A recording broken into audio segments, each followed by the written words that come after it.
Let me thank you for the opportunity that you've given me to share my thoughts and insights with you. It's a very heavy topic. When Johan asked me what am I going to speak on, I initially wanted to chicken out and choose topics that I usually present to audiences. You have these decks of topics that you go and present. But I thought, let me give myself a challenge and think about something new. And the themes are not necessarily new. What I'm going to talk about has been covered by previous speakers and has been spoken about by various people in different contexts. But I wanted to have a way of framing the theme, the death of reconciliation. Is it still a dream worth pursuing? I think many of us will remember that in the past 20 years, there was a lot of emphasis on reconciliation, on themes such as non-racialism, themes such as rainbow nation, themes such as nation building, themes such as social cohesion, and there was excitement about these themes. There was a sense that we are reaching an understanding. Powerful figures such as President Nelson Mandela and Archbishop Desmond Tutu were very instrumental in popularizing these themes. And there was a sense that the country has a hope. There's a particular future that we are all striving towards. And as we know, this dream, this euphoria, this sense of excitement was very much born of our history, a very ugly history, covered by both Ruda and Mahlatse, a history where our country was fractured, was divided along racial and ethnic lines. So we are aware of that, and we did not want to go back there. If you ask anyone, very few people want to go back to that history, even as you find that there's an emergence of groups that are mobilizing strictly along ethnic, tribal and racial lines. This sense of nostalgia to the past, to the good old days. That we can rediscover that golden age that conferred privileges to the few and excluded the majority of South Africans. So we will not go back. I don't think we'll ever go back to that history. So this dream that we had in 1994, and that continued, in my observation, for a decade and a couple of years, was born of that recognition. I always think that one of the weaknesses that we had at that moment was to place a strong emphasis on what we were against, what we did not want to experience again, what we did not want to see again. I mean, even if you talk about non-racialism, it's sort of a negating statement. It's not positively conceived, and I'm not saying it's a wrong concept because we are in search of empowering concepts of things that negate the past. And also, if you talk about post-apartheid, your starting point in your conception is apartheid. So you still have, the lingering theme of apartheid. You're thinking in terms of post-apartheid, but you don't define what the post is. And I think we're still very much in that state. But we certainly, in my view, and which is why I themed my talk as the death of reconciliation. And there's a question mark, of course, because I don't think that you can ever give up on reconciliation.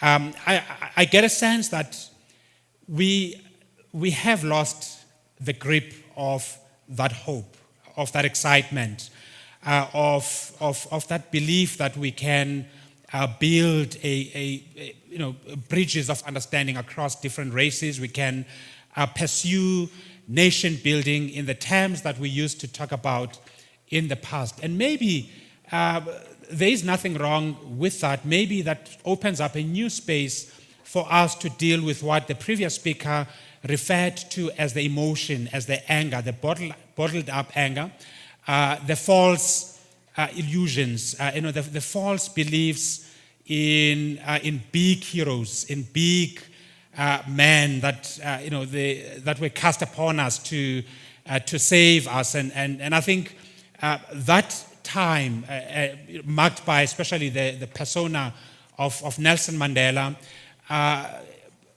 contributed in our, for lack of a better word, in our emasculation or a disengagement from our role as active citizens, as people who can take charge of our own destiny and shape it. Some people referred to the period of the 1980s and the early 90s, the time of the UDF, as a high point of civic engagement, of active citizenry.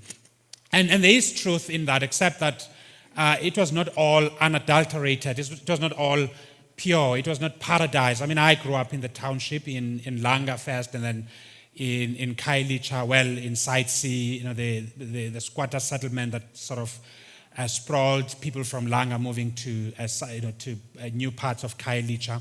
And I witnessed the viciousness of some of the UDF comrades, the rise of vigilantism in the township, in the name of building organs for people's power.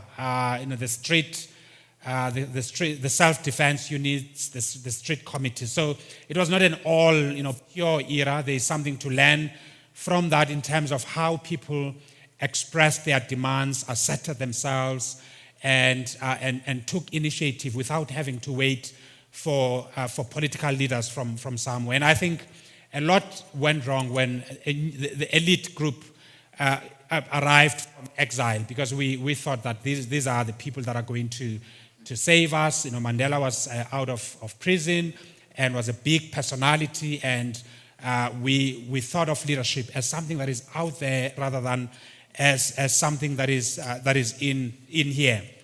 Nonetheless, I think it's a time, if one thinks of 1994 and the expectations of calamity, that there was going to be a bloody civil war in South Africa between blacks and whites, and blacks were going to assert their demands for restitution in very violent terms. That we managed to overcome that gave us positive energy to move forward. And I think it was good overall when you assess the period at which Mandela presided over South Africa.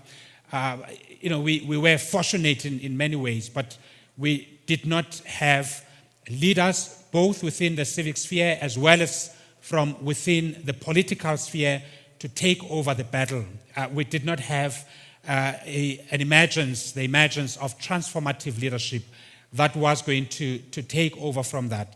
Thabo Mbeki was a good leader in my view, in many ways, a technocratic leader who was concerned with stabilizing the economy, but certainly he was not in the mold of Nelson Mandela, and instead tended to re-emphasize the points of our differences rather than casting a vision, a positive vision forward. And his counterpart in the Democratic Alliance was also obsessed with fighting, vicious battle with the ruling party, with the governing party, and in ways that alienated many black people. And this was Tony Leon at the time. And post these leaders, we've moved into an era of patrimonial state. I mean, if you look at, by and large, the current leadership under President Jacob Zuma, there is no sense of, a shared sense of discovering, the potential of this country, the potential of South Africa. How do we build together? The language is becoming a lot more hostile, and as I said, then you have these many groups that they are digging their feet in and casting their battle lines along ethnic and racial lines. From the EFF to the Freedom Front and many other groups that are sort of back to they believe that you could very well either you could undertake change, radical change overnight and through blood and violence, or you can defend the privileges of the past that were previously afforded to the white minority. And as I said, I don't think we will ever go back there. However, away from the rarefied spaces of the media, and also, to acknowledge that, as Radha said earlier on, a lot has changed in the country, but many people are still trapped in hopeless conditions in the townships. And those people are not spending a lot of their time talking about reconciliation. They're not spending their time talking about nation building. They are concerned about the struggle, the socio-economic struggle. Are they going to get employment? Are they going to be able to send their school to university when they finish matric? And whether their children will ever finish schools. They are concerned about what they are going to eat tonight. They are concerned about clothing their families.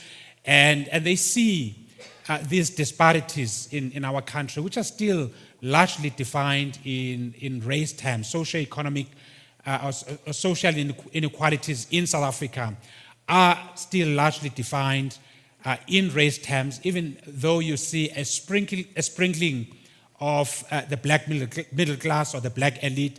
But by and large, if you take a simple walk to Brook Lane today, if you come out of here, you go to Brook Lane, people who have spending power, who have buying power, who are able to go out with their families for breakfast, or who are able to access cultural spaces, cultural capital, are still by and large white. If you go to, you can pick any of the many resourced universities in the country, and you look at the teaching staff, the lecturing staff, it's largely white.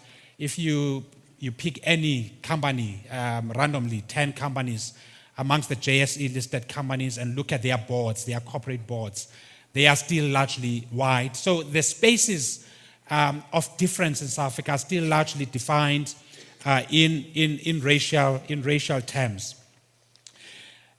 The people who do domestic work in your households, who do hard labor, people who write taxes, who queue at 5 a.m. in the morning to write taxes to places of work, people who are nannies for your kids, these are black people. But if you go to Sandton, to corporate boardrooms, you are likely to find largely white. This did not happen randomly, because talent is, in my view, distributed by God randomly. If indeed talent is distributed randomly, you would certainly see many amongst black people who are in top echelons of society, in the economy in particular. But the fact that that's not the case tells us that there is something still fundamentally wrong with the social structure of South Africa. And there is something that has given rise to that. Mahlatsi spoke about how he grew up privileged. And I identified with that because today people are scared of this word, privilege. If you say you are privileged, it's as if it's a swear word. It's especially white people in my encounters. If you say they are privileged, they want to deny it. I grew up privileged, even with the background that I've painted. In a relative sense, amongst my peers, my mother was conscientious enough to buy me books when I was young, with a little that she earned as a domestic worker. I was privileged to have teachers who took great interest in me. We happened to have white teachers in high school at Luhlaza in Khayelitsha, a few of them, and some encouraged us, motivated us. I was privileged to to meet someone who gave me forms to go to a university. And I accept, I embrace that privilege. I don't consider that, I was more hardworking than many others of my peers. There were, in fact, many hardworking students or scholars than I was who did not make it in life. There are many hardworking people in society who don't make it through in life because they are black, because they don't have a social or cultural capital that can advance them, because they have to encounter old boys, networks in the corporate sector, because they didn't study in Bishop's Court, they didn't study in Saxon World or in Michael House or in these schools that, if you go to them, you have social networks for life. And we take these privileges, these cultural capitals for granted.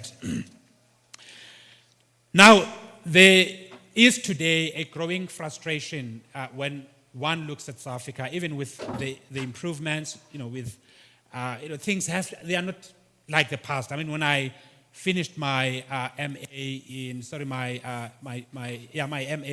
Stellenbosch, we didn't have electricity in my home at the time because we were living in an area that was called Imbatu. So, these were sort of, basically my parents and other community members invaded the area because of the shortage of housing. So, there were no power lines yet, and electricity was still being rolled out at the time in the townships, in drips. And I completed it under a candle. But when I go back home now, it's a decent home. It's built with cement and all of that. It has electricity, things that I never thought at the time. I couldn't comprehend how they worked at the time. So things have changed, but not as fast and as deep as we expected things to change when there was transfer of power in 1994, transfer of political power in 1994. Some people say, well, it will take we must be patient. It will take more than just 20 years to change a society. And very interestingly, this argument is used by both the ANC and those who resist change. They say, well, through education, maybe the future generation will see the lights of change.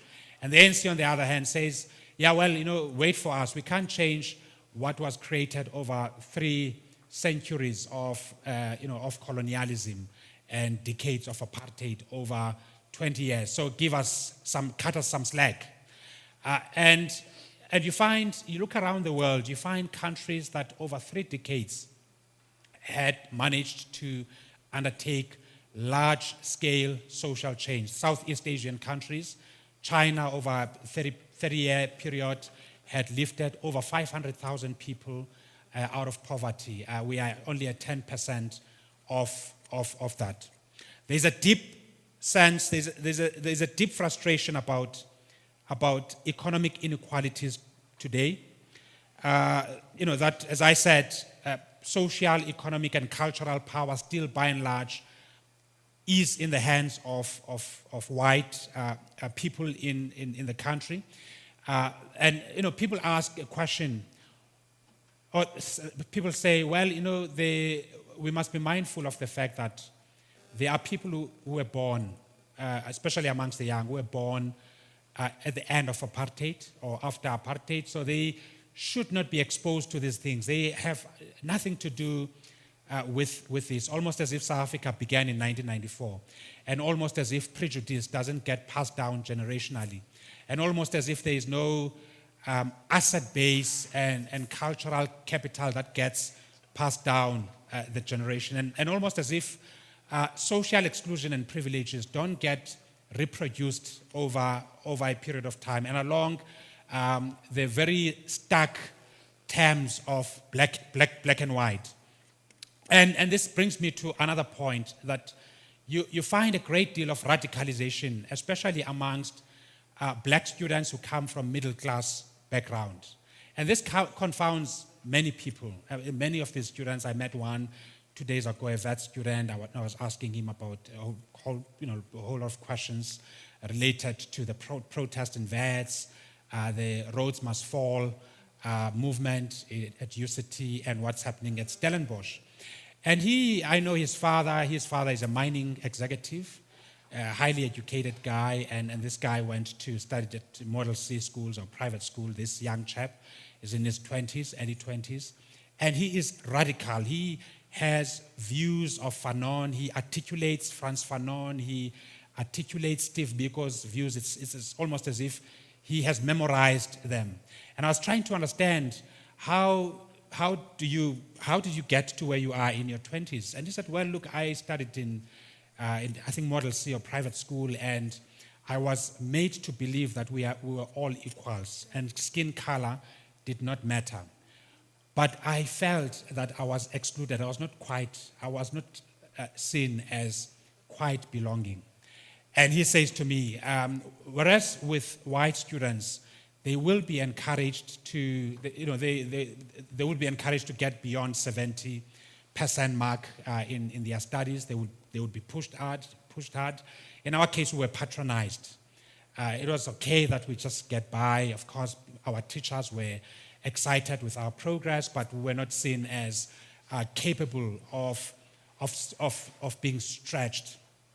Yet still, we developed confidence because we existed in this privileged schooling environment. But when we went to places like Wits, we began to see that reality is not what we were told it is. This equal opportunity reality. The institutional culture is still rooted very much in the past. We don't see authority figures of knowledge, which in my view, as my experience as a teacher, I see as one of the biggest disadvantage of white students. The fact that someone grows from cradle, never having met an authority figure that is white. From cradle, the nanny is black. I'm going to be closing soon. I'm reminded of the time. The nanny is black, the domestic worker is black, the gardener is black, the doctor is white, the mommy's accountant or the parents' accountant is white, the teachers at schools are white, the university are white. I go to the boardroom, if I'm lucky, as would be the case in some instances, I would be mentored by whites until you come into contact with a reality when you have to report to a black manager and you've never learned to manage cross-cultural realities in your life. And just to move quickly to conclusion, fortunately, I've sent my talk to Johan, so I'm just going to skim through everything. If anyone would like to have the rest of the talk, Johan, feel free to send it. So in conclusion, I think that we have not broken through and made headways in managing reconciliation in a positive sense, precisely because we lived under the illusion that this was going to just happen on its own under the guidance of heroes.